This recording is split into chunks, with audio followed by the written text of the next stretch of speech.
Hey, welcome to the Lovelda Show, Women of Power podcast. I'm your host, Lovelda Vincenzi, and this is the show where women share their personal power tools, which I define as the tools, techniques, or strategies which have enabled their success in life and business.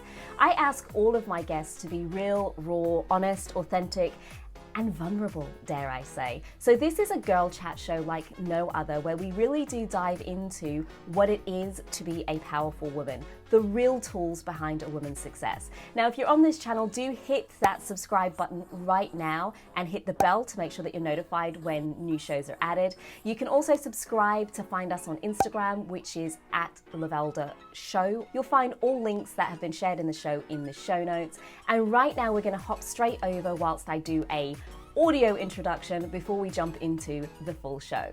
So let's get started. Hey, chicas. Welcome to the Lovelda Show Women of Power podcast, the show where women share their personal power tools, the techniques, strategies, and ways of being which have enabled their business and life success. I'm your host, Lovelda Vincenzi, an international MC and host and female speaking business coach on a mission to unleash authentic, powerful female voices onto the world. This is a girl chat show like no other. All my guests get real, raw, and authentic whilst sharing pure gold. In today's episode, we'll be uncovering the power tools of Anouska Taylor. Anouska is an experienced London-based voice teacher, passionate educator, yin-yang coach, and professional singer. She has been training clients for over a decade to find the full potential of their unique voice. Anouska offers transformational voice training for ambitious women who are ready to go to the next level in their business or career. They recognize the importance of their speaking voice to elevate their credibility, whether at industry events, as a keynote speaker, in meetings and presentations with clients or prospective clients, media interviews, podcasts, or to motivate and inspire their team.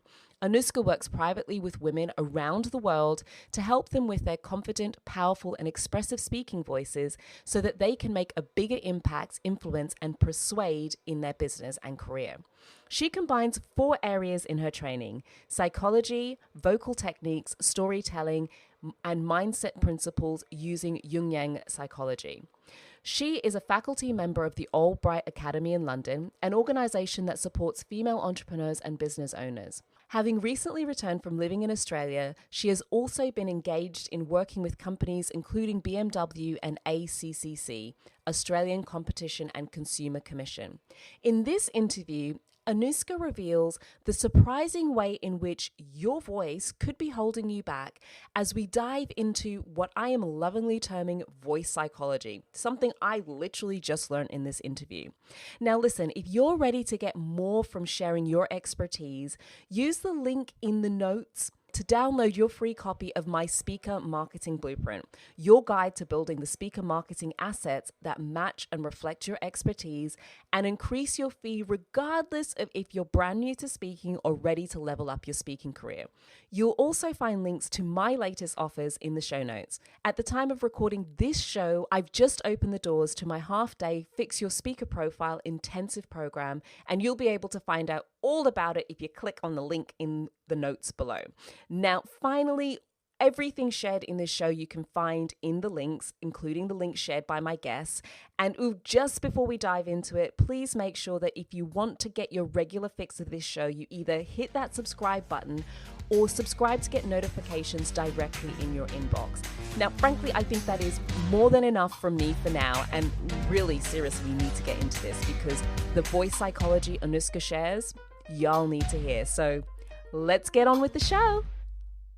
Hey, chicas, welcome back to the Lovelda Show Season 2.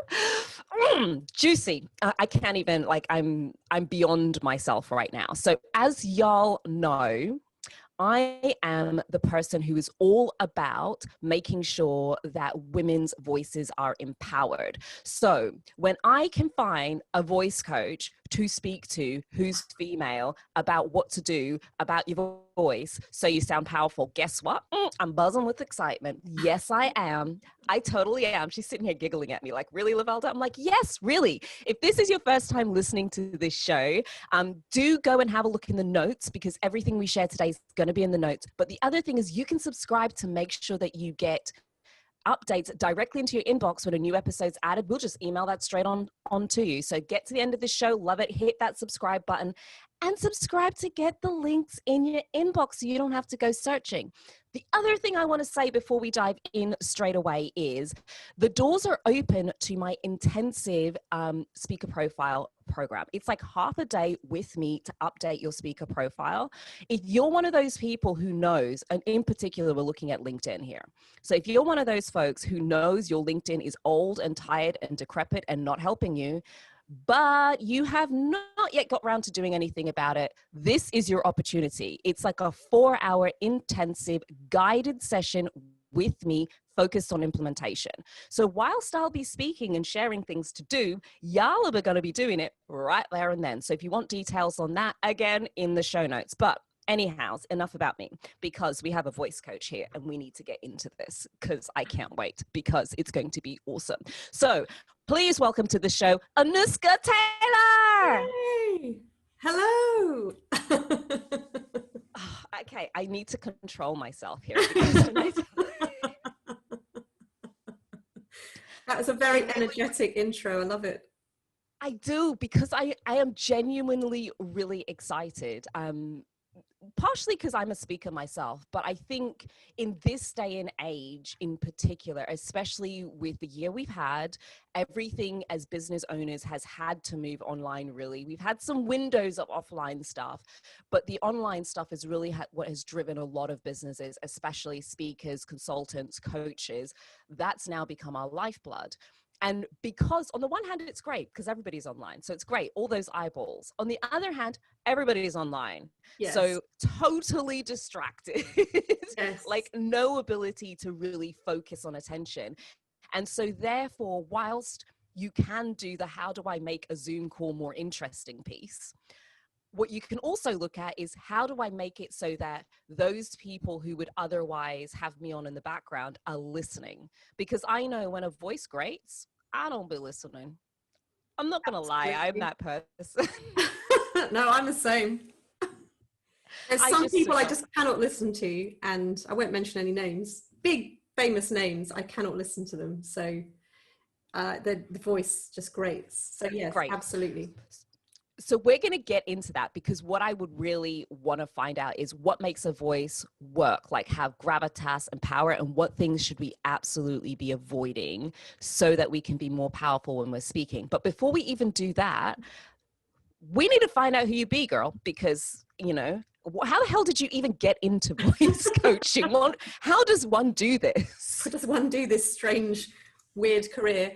Well, I started as a singer. Well, I'm still a singer, actually, a professional singer, but that's where it all started. And then I trained to teach singing.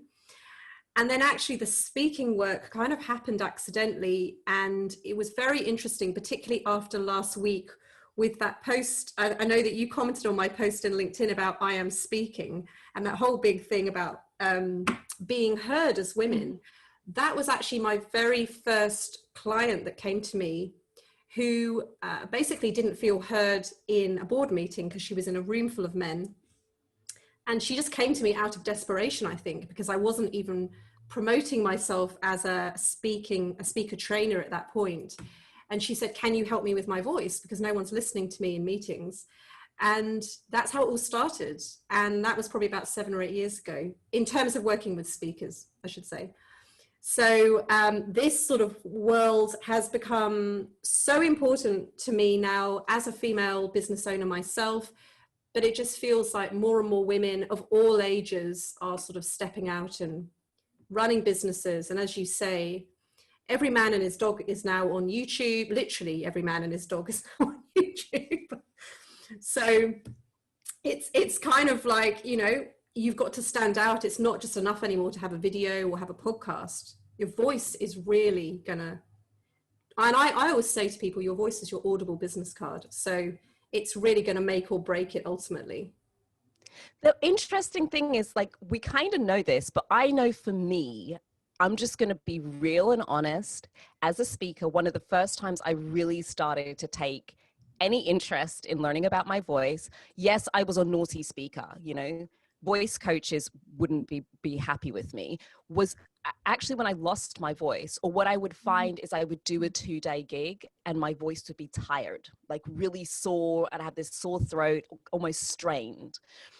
And I thought, this isn't going to work. Like, Yes. how am I going to be going around speaking globally on stages, and at the end of these 2-day events where I'm giving all of this energy, I'm exhausted. I mustn't be using this instrument correctly. Like, am I shouting the whole time? I'm watching my videos back and I was thinking that I was projecting, but I wasn't really projecting. I was just shouting down a microphone, and hence my voice was, yeah, girl, mistake 101. You do not need to shout. The microphone does all the work.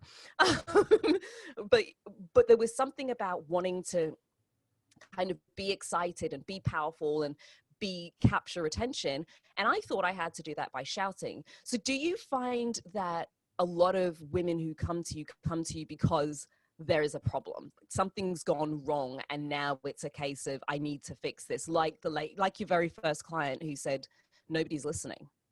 Absolutely. And sadly, what you're saying is so true, even for people like yourself that totally rely on their voice for their livelihood, that they only come and find someone like myself when they're consistently losing their voice, when their voice is always tired at the end of the day, at the end of the week, when there's some sort of strain that just is really feeling uncomfortable. All sorts of reasons people come to see me, but it's usually because there's a problem that they now really can't ignore anymore. And I think that is human nature to a certain extent. I think we all do that in different ways, but it's a shame because there's so much potential in our voice that I think it's almost a waste to wait until your voice is falling apart to come and see someone like myself. You're right. So that being said, what are if you were to say there were like 3 or 4 things that really we should just stop doing with immediate effects? Do not wait. Monopoly, don't wait, don't pass go, like go straight to jail sort of a thing. Like, stop doing this immediately. Yeah. What would those things be? Well, one of the things that is a huge issue for women, I see particularly, is this whole idea of lowering their speaking pitch to sound more authoritative. And you don't want to artificially lower your voice. And some women actually do this, and they're so conscious that their voice is too high and too gurgly.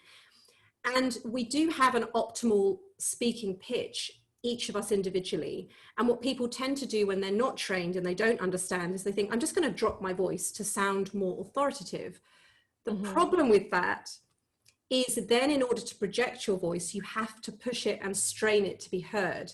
And often a lot of people come to me because their voice is strained and tired, because they've dropped their pitch, because they think that's the only way to get any kind of sense of authority and gravitas and to be taken seriously with their voice.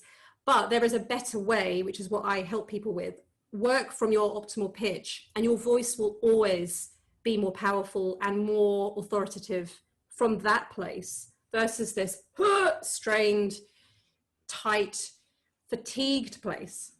So that would be a big thing. And that's something I pretty much work with every single woman I think I see. Doesn't matter where they're from in the world. It's really interesting because we talk a lot about authenticity, and yet sometimes with our voice, we can take ourselves to a very inauthentic space. So it's really interesting to hear you say, actually, the most authoritative voice you have is your own.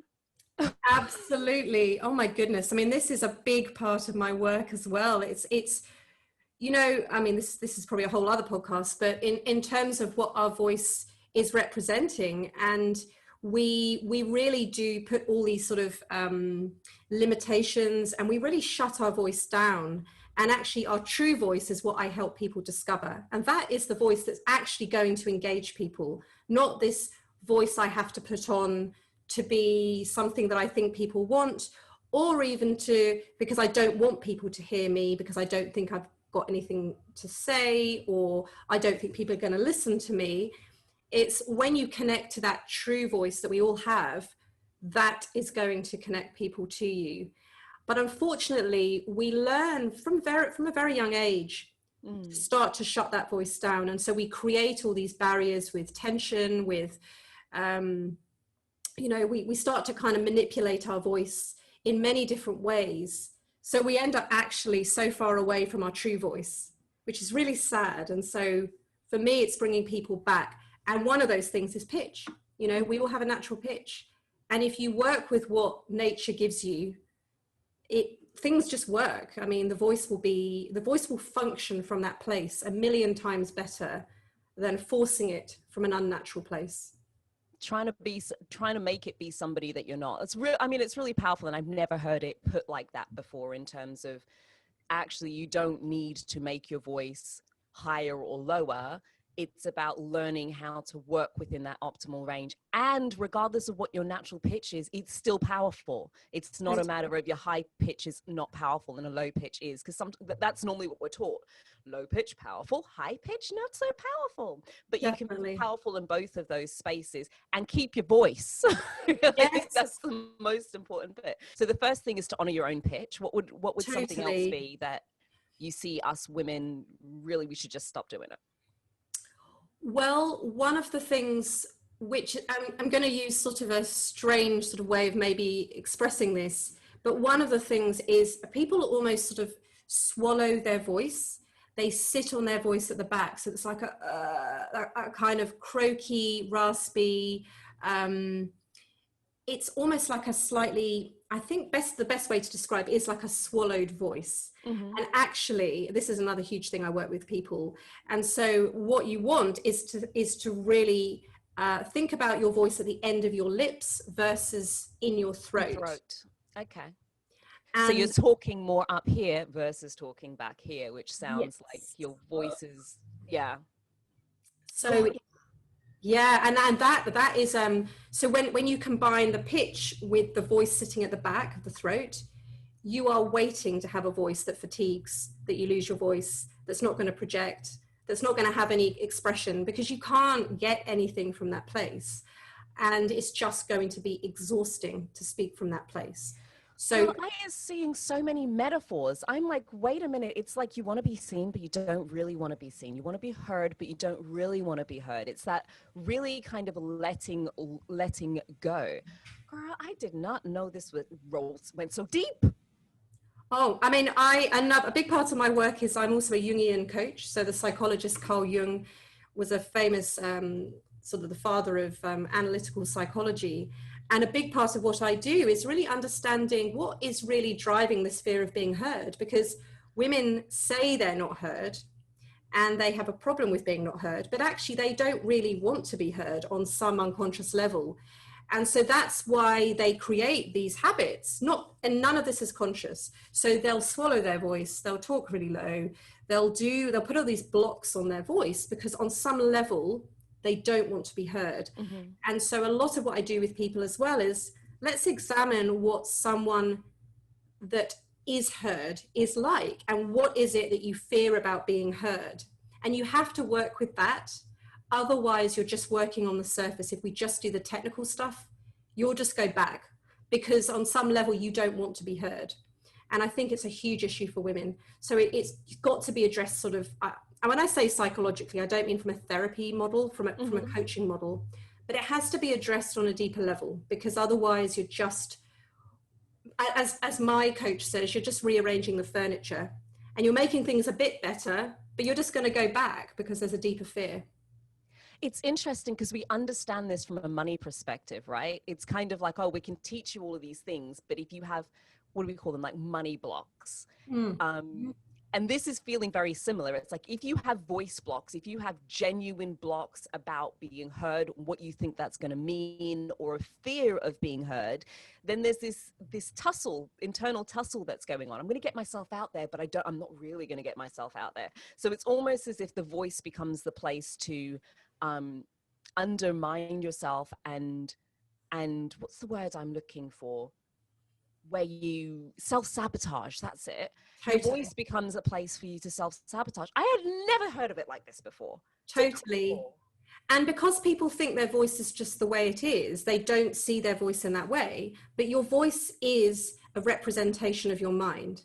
And so when you put all these blocks in, there's a part of you that doesn't want to be heard. And you have to examine that. And the voice we create is not random.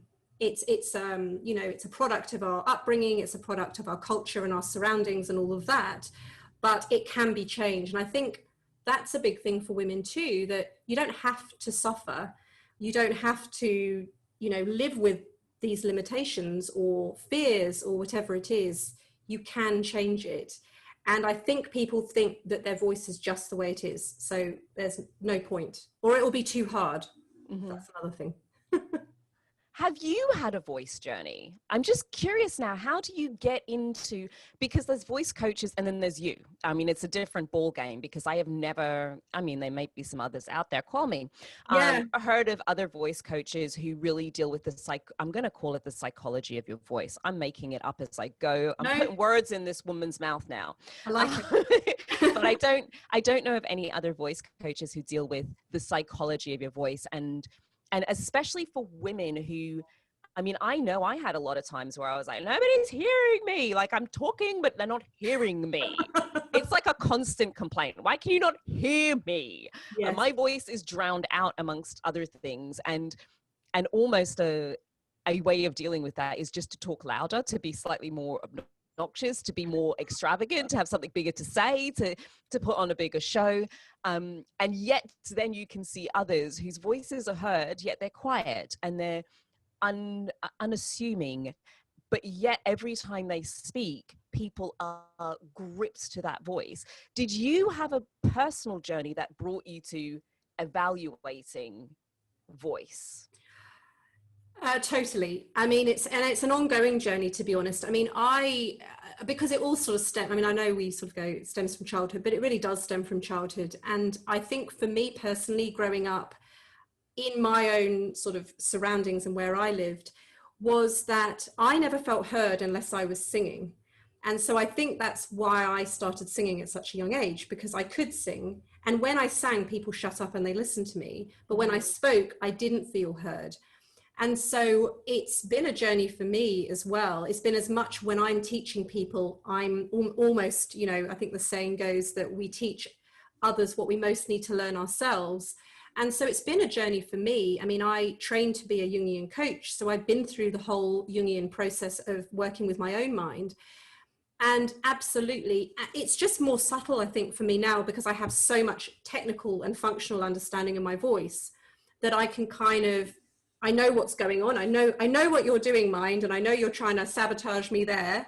So mine can be a bit more subtle now, and it could be, you know, for example, it could be tongue tension for me that, you know, is very subtle, but when you've got a good coach that can hear it, they're like, why are you doing that with your tongue, you know? And so for me, it's probably a little bit more subtle now, but absolutely. I mean, I'm still trying to sabotage myself, and I have to be on the ball all the time because of that, growing up in that home where I didn't feel heard unless I was singing. And yeah, so it's really, really interesting. It sounds quite therapeutic, and I'm listening and going, the applications of this, because normally we think of voice coaching purely for, well, predominantly for singing and acting, and then for speakers who've lost their voices. Yes. That's really the only time our speakers think about a voice coach. But you know, unless you're in a high-flying corporate role in which you're given somebody to help you to speak on stages, in our day-to-day lives as women, we don't really think of how we use our voice, pitch it, etc., as being a mechanism that is a unconscious self-sabotage or a way that's helping us not to be heard, because there's something much deeper going on there that we don't want to say. And so it's almost as if we muster up the courage to say it, and then everything about us is like, yeah, but they ain't going to hear it. Like, this voice mechanism is just going to shut it down. So even though you've mentally got yourself to the place where you're ready to have the conversation, your voice is going to sabotage you here so that we can continue to run that story if you're never heard. Totally. And I think that's why you have to work on it on the deeper level as well. Because you will sabotage, and we all do it in different ways in our lives. I mean, we all can sabotage ourselves if we really don't want to do something. So, and I find this too with people that will sort of, you know, speak to me about my work, and they're like, oh, I'm not sure I've really got time to do it at the moment, or I'm not sure I've really got the finances to do it at the moment, or they start working with me and then I have every excuse under the sun why they haven't done any practice. But really, if they were to do the deeper inner work, it's actually because they fear having the powerful voice, because the powerful voice means you're going to be heard. And what does that mean? That means that people are going to potentially criticize you, analyze you, ridicule you, humiliate you. You're going to be out there. And that's what we really fear. And so we don't even let ourselves get to the point where the voice can really be strong and powerful, because we so fear more the result of that. I think we fear our success more than our failures, to be honest. Yeah, what if I am actually heard and then I do catapult out into the world and I'm being powerful? And then, I mean, to be honest, I'm just taken back to the quote that really led to the two of us connecting, which was that political debate where that famous phrase, I'm speaking. Yes. Has been coined. And I think it speaks to the core of what a lot of women experience, sometimes on a day-to-day basis, or sometimes just in an area of life. You know, I'm fine at work, but at home, my husband never hears me, or at home, my kids never hear me, or my friends never hear me, but everywhere else is fine. Or I'll say it and nobody listens, but somebody else says exactly the same thing. And they're all like, oh my God, that's such an amazing idea. Yeah, totally. So it's really cool to kind of hear that there's a different approach to looking at this, and there are those layers, and this thing we call our voice is yet another area for us powerhouses to explore. Totally. Beyond just, can I sing and do I have tone, but what is the psychology that's going on here, whereby I may not be being powerful because I'm unconsciously sabotaging my voice so I can't be heard as powerfully as possible. And I don't think it's an area we even consider to look at very often. No, and I think there has to be an element of taking responsibility for no one listens to me, because it's easy to blame men or your boss or your husband, but the first step is really, okay, on some level, I don't want to be heard. And you have to start to accept that. And then you have to examine, why would I not want to be heard? What am I really fearing from being heard? Because when you start to shift that and you really get to the deeper reasons, people around you do start to change, and you do start to notice people listen to you and they take you more seriously. And that's certainly what I have noticed in my own life. When I used to feel really no one heard me unless I sang, it really has changed, because my internal, that deeper work I've done has, it's just changed so much. So the external then changes. We're talking a lot about power and being heard. And of course, we're relating this as much as possible to women, because, you know, this is the Women of Power show. So of course, that's who we'd be speaking to. Yeah. But I'm now ridiculously curious about what it is that you think makes a woman powerful. Because I just think our definitions of power and what we define as a powerful person are sometimes driven so heavily by our own personal experiences of life and our own ups and downs, our culture, our upbringing, etc. And from the perspective of your voice journey, I'm now really excited to hear what you think makes a woman powerful.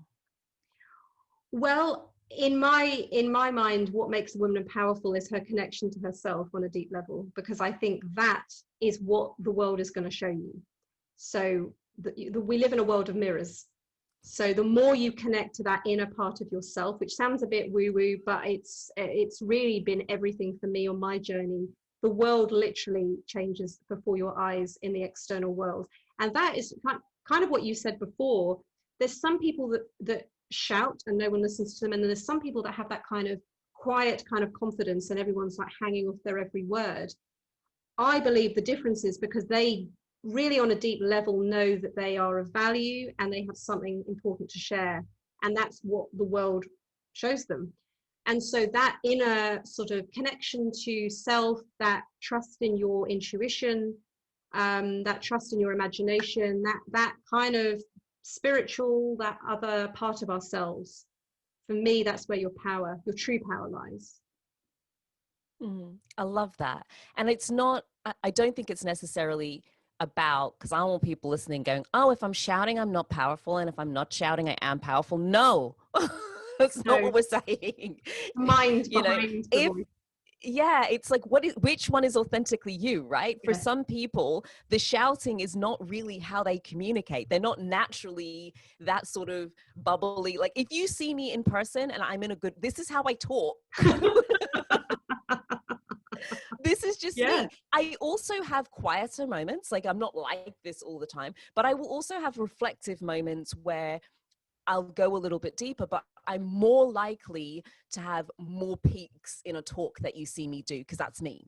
Yes. There's other people who actually, a lot of their talks or a lot of the way that they communicate tends to just, you listen to them, you quieten, and that's what they bring. It kind of brings that inner reflection.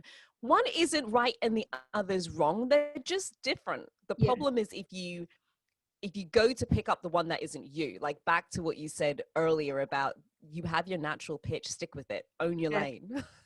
And I think you have to be honest with yourself. And this is where the self-reflection and self-awareness comes in. Am I shouting or talking loudly because I'm trying to be heard from a place of fear? Or is this genuinely who I am? And I think we know on a deep level that I don't feel heard. So now I have to be like over the top and really loud to get heard, or quiet because I don't want people to listen to me. But actually, I feel I've got something to share, but I'm just not going to share it. So I think it goes both ways. But it for me, it comes back to your own self-awareness. And I think on a deep level, whether it's genuine and authentic or not. Yeah, I think if somewhere in your mind if somewhere before you spoke you thought I have to, then you're probably about to walk yourself right down on inauthentic path of communication. Yes. You shouldn't have to think about how do I show up. You just be. Right? Yes. So I think that's really powerful. That inner journey. Fabulous. Now we're at the crux of things. And we're at girl, I'm a go deep. So I ask all of my guests a slightly mean question. You do have some time to prepare for, because I'm not that mean, even though I like to ask a mean question. But I ask it because I'm like on this journey to understand what defines power in women. And what I found for myself and many of my clients is that we have this nasty tendency as women to look at what everybody else is doing and then be like, girl, I can't do that. I'm not like them. It was all right for her, but for me, it's not okay. So for me, I years ago, and I may have told this story before, when I was interviewing Monica Lewinsky, I had this moment behind stage to speak to her before I got on the stage. And I remember going in, I was nervous as all hell, because I was like, oh my gosh, it's Monica. And I went in to have a chat with her, and she was nervous as all hell too. And I just thought, apparently we've all got this human spark within us. I mean, she's out doing incredible things around cyberbullying and anti-cyberbullying, not doing cyberbullying, but anti-cyberbullying. You know what I mean? As I said it, I was like, I actually mean the reverse of that. But what that taught me was how important it is for us to see behind that persona or that facade, and not necessarily like it's a facade, but our perceptions based on just one flat dimension. Hence why I ask people this question, because I feel like as individuals listening into this show, we can take something from this that we can actually do that brings us closer to the essence of a powerful woman that we relate to, right? So the question is this: if I was to take everything that you've ever done in your life and business, we would line it all up, and you to analyze it, and we were to boil your success, just the successful things, we were to boil it down to just 3 things to say, these are the things, just these things alone have been absolutely pivotal to my success in life and business. What would they be? So we'll start with your first one. I call them your power tools. Power tools. Oh, well, there's a bit of a theme in everything I'm saying today. So I'm going to stick with the theme of the mind. So the first thing is a growth mindset for me. That's been everything. And that's really about how you see the world. Do you see it from a place of abundance and possibility? Or do you see it as a place of lack and limitation? And if you see lack and limitation, sorry, if that's your assumption, that's what you'll see. And so I think there's always opportunity, even during times like COVID. You know, it's actually been, for many businesses, an amazing time of growth. And I think it's how you see it. And one of the books, I've actually got it here, Turning Pro by Stephen Pressfield, he sort of talks about that kind of mindset of a professional and the difference between that and an amateur. And that has been a huge thing for me. How you show up, how you see the world. You don't give up when you have obstacles. You don't think, oh, that's too difficult, I'm just not going to do it. You keep moving forward. And that is so important. Do you want me to go on to number 2? I mean, I was just going to comment and say I love that, because I have found there is a huge amount of subtlety in this growth versus or we're stuck. And it can just be that sometimes when things aren't going well, all you're focusing on is the things that aren't going well. And it's like a natural default that we kind of have to be very conscious of to overcome, because that's how you end up in those, what we experience is a downward spiral. It's like one thing after another thing. Well, you just keep looking for the things, Yes, right? exactly. You just keep looking for the things that aren't going right. Yeah. And yet at the same time, there's also something going absolutely great, but we can't see it because we lost a client, but we'll forget the fact that we just got an amazing discount on something that we bought, but that client left, right? Or, you know, you've just met an amazing person or a new connection, but it's the same time that you lost a client. So you'll focus on the lost client rather than focusing your attention on the new opportunity that's come in. And I, especially over the last kind of few months, have really become so aware of how thin that line is and how easy it is to jump across to one side and be like, I'm an abundant thinker. And the whole time my brain is just going, but then this happened and then this happened and that's not working and there's not enough of this and this is missing. And the reality is my mind is just full of lack. Yet I would like to say I am a very abundant thinker. But I think that's the natural mind does look for problems and does look for limitation, because that's how we survive. I think it's just retraining it and refocusing. So I think there's always going to be an element of that. But do you live in that space 80% of the time or 20% of the time? And I think it's just changing how often you live in that space, because I think there's always going to be an element of that. But also I was going to say too, I mean, the mind has a confirmation bias. So we're always going to see what we think is there. And so the more you notice abundance, the more you train yourself to notice it, the more you see. Yeah. And it's great. I mean, it's a great exercise that I recommend, which is a daily gratitude. Or I used to say to people, look, if each day you could just write down 3 things in which you could say evidence that the universe is on my side, just 3 silly little things, like you got to the bus stop just as the bus arrived, you know, perfect. Those little like magical moments that we brush over during the course of the day, just to get really good at noticing it and taking a moment to let it have some space. Because in the same token, if we have to wait for a while in a queue, or if we just miss the bus, trust me, we will give that time. We'll give that a huge amount of time and attention. But if we just catch the bus, that's like a fleeting moment. And so to get as good at noticing those beautiful little moments where life is like, here you go. As much as we notice the little moments in which we think it's against us. So that, I mean, it's a really great point that you put there. So there's a lot of stuff about your mind and what you're noticing and being in a growth mindset, number 1. Yes. And your second power tool? So number 2, I suppose, everything's kind of interrelated, but is passion. Because I think you really have to truly love what you do. And we were sort of talking about this before we started recording. There's certain elements of running a business which I could quite happily not do. But because I love what I do so much, it's just, I just do it, and I accept it's just part of having a business. And so passion, I think, will always see you through the obstacles, the resistance, the fears. If you've got a bigger reason to be doing it and a bigger calling and a bigger passion, if you're just doing it for the money and because you're just trying to earn some money, I think it's really hard to sustain a business when you're purely doing it for money. I think you have to first and foremost love it. Oh, I couldn't agree more. I think there's got to be, because people would say find your passion, and I didn't know what the hell that meant. I was like, I don't know what I'm passionate about. I was totally that person. What do you mean find my passion?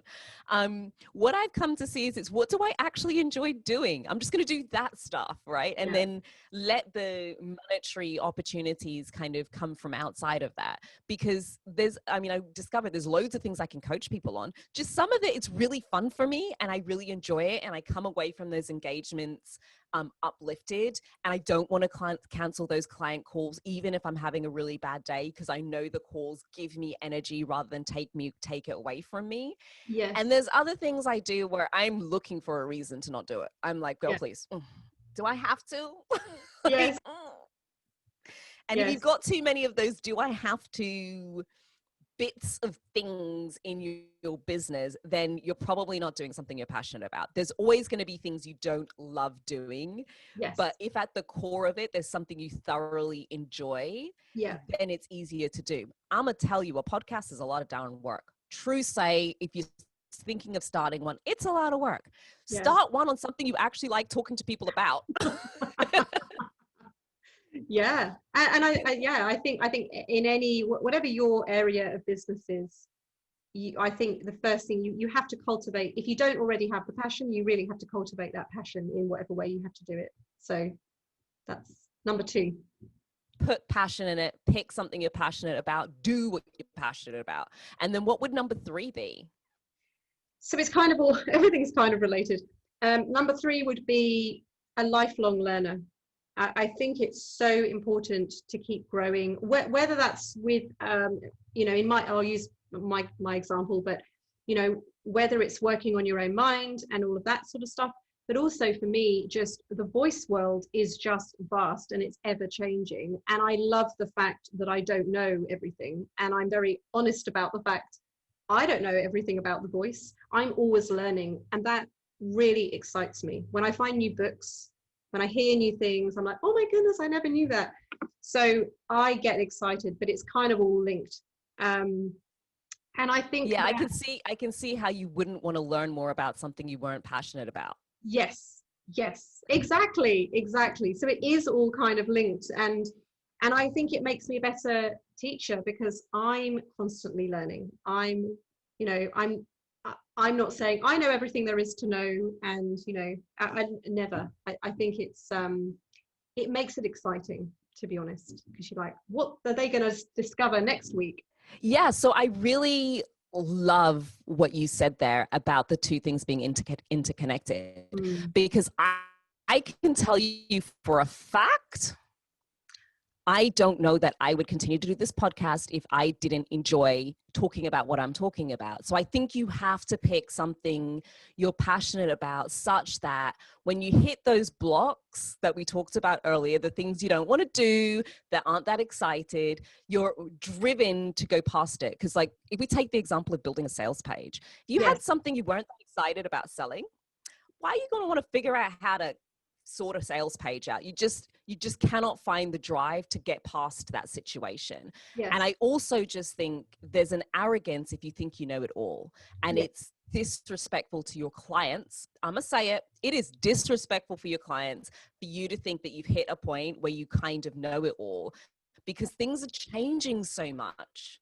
that it's useful that each time a client comes back to you, you've got something new. It's like an upgraded version of me you get. Like who you knew a year ago and who you know now. It's a new version. I've been learning since then. So I love that idea of continuing to dive deeper and learn more. Absolutely. And I think that's the whole point of, we're getting really deep now, but I think that's really the whole point of life, is growth and learning and bettering ourselves. And and so for me, it's just a part of why I'm here, is to keep growing and keep learning. You are the most philosophical voice coach I have ever encountered. I know. I'm kind of loving this. I'm like, I'm loving this. I'm like, it's a voice coach who's philosophical, who is into psychology and mindset and spirituality, and brings all of that to your voice, so that it's not just about let me go through the mechanics of your voice, but a lot deeper than that. And so there are going to be people listening who, like me, are kind of like, wow, this is her stuff. And this isn't any old voice coach. I feel like I'm going to get more than what I bargained for if I went on to work with her. So I know you came with a little gift for our guests. Do you want to tell us a little bit about it? So one of the things I like to do with people is offer them what I call a voice audit. And it's essentially a one-on-one with me. It will be about 20 minutes. And I will help you to identify where your voice is holding you back. Because often we don't know what is truly holding our voice back. It could be some psychological stuff, but there's probably going to also be some functional and technical things too. And often what we think is the problem isn't the problem. So you might be working on the wrong problem. I can't project my voice and you think you have to do X, Y, Z, but actually it might be a pitch issue, or it could be there could be all manner of reasons. It could be articulation. So I can help you identify what is holding you back. It might be one or two things. And hopefully that gives you a little bit more understanding of your voice and how to get more from it. That is super cool. You need to get that. The link is in the show notes, by the way. So it's a 20-minute voice audit to understand what you can do that will give you a voice with more gravitas. And what problems you're having, so you can really understand how to take your voice to another level. Wonderful. Yes. And for people who would like to connect with you, what platforms, what are your favorite platforms? Like, where do we find you? Well, Facebook is probably my main sort of coaching platform, which is Anouska Vocals. But I am also on Instagram, but that's more as a singer. So you can go there, but the coaching side is on Facebook. Or my website, anouskataylor.com, which you can find all the links to everything. Everything's in the show notes. Bleeding Nora, we have been on a journey today. I was not expecting this. People think I know what's going to happen on this show. I don't. I have some idea, but I'm not that clued up. I really wasn't expecting this. Thank you so much for sharing so many insights that many people listening, like myself, may never have even considered around our voice, and not just about the tonality and how we use it, but the deeper underlying things that maybe our voice is stopping us from getting to, because there might be something a lot deeper to have a look at, which I had not even considered. I would love for you to, because we've spoken about so much today, if you were just to leave our guests with just one thing, what would that be? Well, I think probably the most important thing to take away is that small shifts make a huge difference with your voice. So if you're not 100% happy with your voice in whatever way, don't think you're going to have to spend 10 years in voice training. It really is usually very, very small, slight changes, and you can change your voice if you want to, but it's not big, drastic things that are probably going to be required. Wonderful.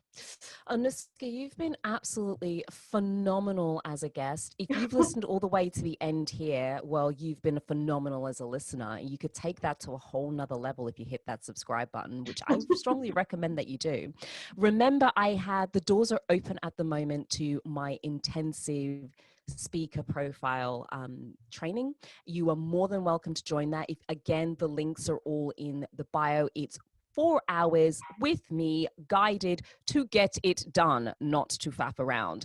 Until next time, this has been my guest, Anouska Taylor. It's been me, Lovelda Vincenzi. You've been listening to The Lovelda Show, Women of Power podcast. Now, you need to go out there and use your voice for good. Book yourself onto one of Anouska's 20-minute training sessions or 20-minute audits so you can understand how to absolutely powerfully use your voice. Until next time, cheekers. Ciao.